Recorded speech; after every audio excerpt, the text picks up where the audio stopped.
Have you ever found yourself in that dark night of the soul or heard that saying before? I actually heard it another way, and I think it's more accurate, dark night of the ego. That's something that I realize I have been in the midst of. It came to mind briefly, but then I was like, no, that's not it. And then I realized really over the last 24 hours that that is exactly what's happening. So I'm going to break this down and share with you my own personal experience, which I have started talking about in a few videos prior to this one on my trip up to Mount Shasta on what was really like a solo spiritual pilgrimage. And my intention was, as I have in the past, to go within and to get in the enormity and the beauty of nature and to lose myself in that. And there was some of that, but I came back still feeling very, I guess, for lack of a better word, stuck. So I want to share a little bit about this experience that I've been in. And my hope is that you will relate to it or it will serve you in some way. And I'm going to be really honest and say that I'm not 100% through this. Like, there's a part of me that wants to believe that I am, but been in the midst of this for several weeks and have attempted to try to understand what it is at times. So I have a little bit of PTSD. So I'm just being present with it, but I feel a bit more empowered with this awareness that I've had. So that's what I want to share with you right now. One of the things that I've really been talking about the last couple of videos is this experience I've had in the last couple of years building an online presence and an online business. And I just had this awareness about sharing more in future videos. But right now, I just want to talk a little bit about what was really capturing my attention and my energy and really like my heart and my body and my soul. And it was this decision and judgment that I was holding about not being successful, not feeling successful, but not being successful. And also not wanting to accept that, like not wanting to accept that and then really judging myself for that. And I know intellectually that none of that really defines who I am, and it's actually sometimes it can come up in my work with clients, and when we're in it, we're in it. But what I wanted to share a little bit about the power of judgment and how that until we become aware and, like, can zoom out, that it can really capture us. It can really capture and have us believing because the power of a judgment, the power of condemnation, of there's shame attached to it. There's fear. I mean, the ego, that's why I was saying the dark night of the ego. The ego is really not happy when it's being judged. And it's also the one that's judging. So there's a lot of interesting duality that's going on there. And one of the things that's been really present for me is that I've iterated a lot and I've tried a lot of different things and I have a lot of experience inside organizations with startups and all disciplines. So I know there's a lot of transferable skills. And I also knew I was walking into an environment that I really didn't have a lot of experience in. Social media for me was a way of creative expression, of connecting, but I had never used it at all for business. So now I'm in this place where I just know there's a pivot here. And I was having a hard time accepting because I wanted to narrate it. I wanted to conclude it and I wanted to try to understand it. And one of the things that I've definitely learned over time, and I clearly am still learning it, is that not everything can be understood, especially not then. But yet the mind, the intellectual mind, especially if that's a strength, something you've relied on to feel really safe, like when we can figure things out, when we can understand things, it can, allows you to just drop into a level of safety. And the reptilian brain, the different parts of ourselves, often unconscious, want that very much. And so that's what I was finding was going on is that I was really in that chasm. And when I was on this trip in Shasta, I was driving one day. I took a little day trip somewhere and I got in the car and I was just as I always am, really overwhelmed by the landscape and just really feeling the beauty of that. And I also was aware of this like pressure that I was feeling right here. Now, I experience anxiety. My experience of anxiety and fear is like this area, which is the solar plexus. And sometimes it can move a little bit further south, but I really feel it here. I started experiencing anxiety in 2010, which is when my career was really actually ready to shift. But I didn't know any of that really then. And I had never experienced it before. So it was very provoking and disturbing, and it was a really challenging time for me. But now, fast forward, it's been what, over 15 years, and so I've learned how to work with it. And one of the things that I was aware of as I was driving was this pressure. And I put on some music that I knew would help me to just kind of connect with my body. And I started to cry. And what came forward was me apologizing to my mom for that I wasn't able to help her. Now, I've shared a little bit about my history with my mom, so I'm not gonna go too far down that story and rabbit hole right now. I will just say that she passed away at the end of July. It's been 2 years, and the first over year was all about her estate, and all that was in Pennsylvania, so it was a lot of stuff, and I do feel like I mourned her, but I do see that there's more grieving that's happening. I've also made awarenesses around what's really true, right? That I don't need to be apologizing to my mom, but there is a part of my little girl that made a decision a long time ago about wanting to help her just feel loved and be happier. And however I metabolize that. And that's actually a whole topic that's worthy of a video. But again, I want to stay on track. So stay with me because my intention is for this to really be relatable for you and to serve you. And hopefully you're already hearing things that you can relate to. Because ultimately, what I'm getting at is sharing the complexity of the inner operating system that we all have, that most of us we're not taught about. We are not taught about, but most of us are not equipped on what to do with that. And because mental health has had such a stigma, there are many of us that are just walking around blocked, not connected.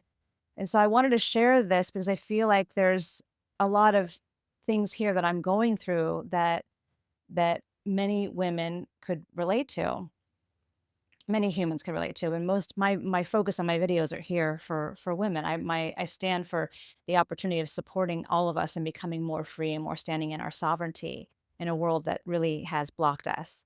So to conclude what I was sharing about this grief with my mom is that I had made this decision and I felt unsuccessful. Do you see the theme? Like I realized that and it took me a moment. I was in that feeling, but then a little bit later, I was seeing this theme of like, I didn't want to acknowledge the lack of success or that I couldn't figure out right now this business piece. And then it was now being mirrored in this unspoken commitment or decision I made and felt unsuccessful because even though my mom's passed, that part that created that relationship with my mom is still inside of me. And that's how we operate. We have all these parts inside of ourselves, and most of them are locked in with memories, and most of them are in the unconscious. So I just thought that was really powerful because what happens that I have found, and maybe you have too, that when I have been able to see things like from when I'm not in the emotion and kind of take a 1,000-foot view, it releases its grip and its intensity because I can just see it as part of my human experience. And, what I want to move into is that that's the power of a judgment, right? The power of like, if there's something that you're holding over yourself right now, there might be learning in that. There might be information that for you that's coming through. It's part of what's going on inside your own psyche. There might be learning there, but holding it and staying stuck there is harmful. It's harmful to the spirit. So the opportunity is to be able to move through it. And that's really what I'm in the midst of right now.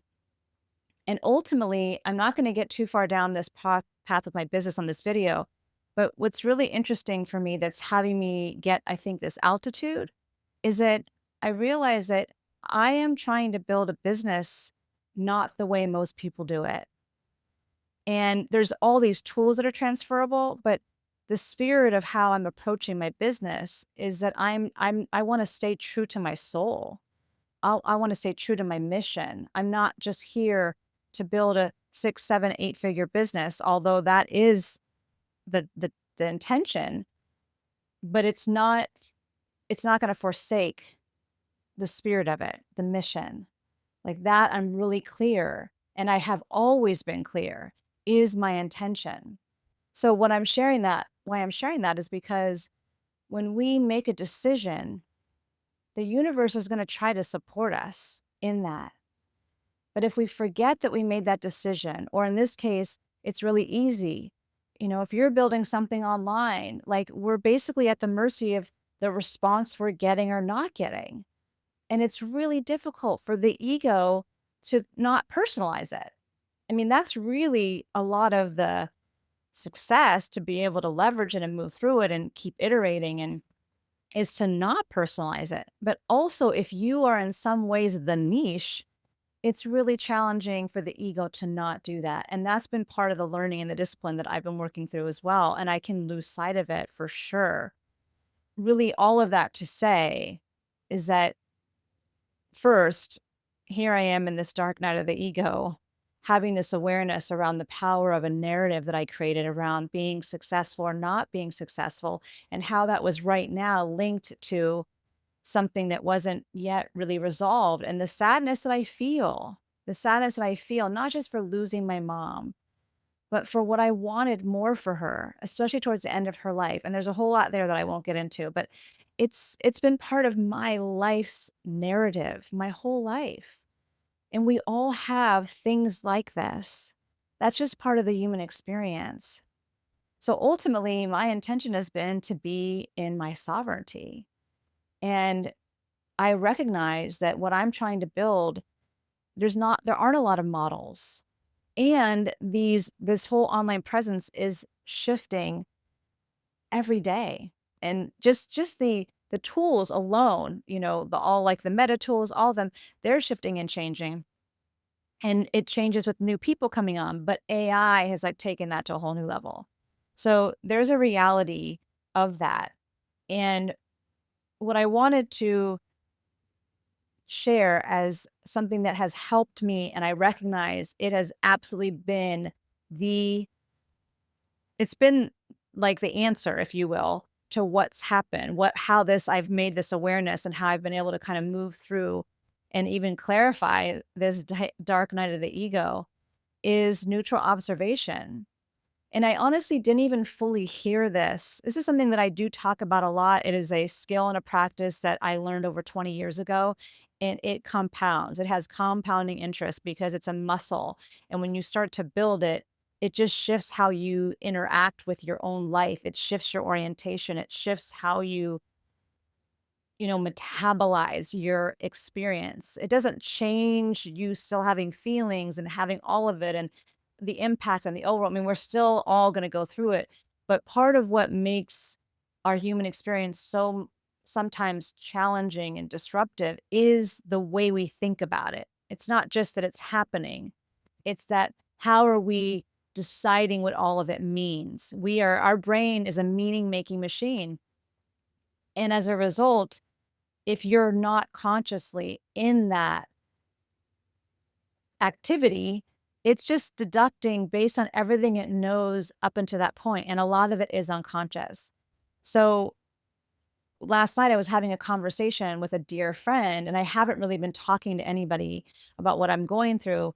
Part of that was intentional isolation because I just really wanted to move through it and not default into patterns of wanting someone to save me, but also just not wanting to I don't really have anyone in my life right now that I feel like has a lot of that mirrors me, like that is mixed race, that is like I don't have that in my life right now. So there's no one that I really felt like I could bring this to, and I just wasn't ready.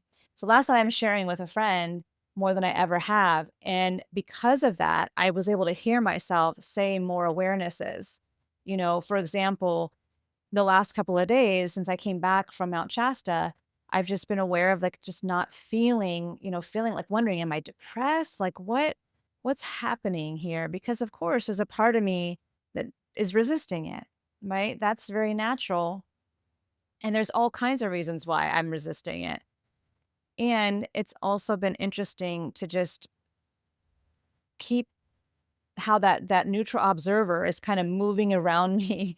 And I heard myself share a couple things with her that was like, "Oh, that's interesting." Like, yeah, I was thinking about that. I was wondering what's going on for me right now. Am I depressed? Then I literally heard myself say to her, and I felt this earlier yesterday or the day before. I was like, I'm in a lot of pain. Like I'm really hurting right now. And you know, I'm I'm being vulnerable and sharing this because this is really all at the heart of what I feel is my work in the world. And it's just taken me a while because just like many of you, I've worked inside organizations and this is not necessarily something that I can openly do or share. That being said, it's like the growth never stops. It just I mean, you'd have to be no longer breathing. So, in conclusion, I just wanna share that that was really powerful for me to even acknowledge I'm in pain because just me owning it and saying it was me owning and honoring and being respectful of my own experience, and it gives that in a way, it, like, interrupts the experience of it and gives allows me to have conscious altitude. So I have videos here on my channel about neutral observation. I'm working actually on a journal called The Practice that can be a significant tool in supporting you. And I will continue to share more about it. If you're interested, feel free to let me know in the comments and ask me any questions you have. But as I was thinking about creating this video, as I was preparing my thoughts just to get as clear as I could, I realized that is the key piece here. And that has what has really helped me start to see what's happening for me so that I can move out of the suffering and move into a different energy so that I can decide how am I going to create from here, recognizing that it has always been my intention to create something that is not, it is allowing me to honor my soul. And that doesn't have a lot of blueprints and templates out there. Really creating something for the first time. If you're new here, my name is Jennifer, and I'm here every day to remind you that your truth is your only currency.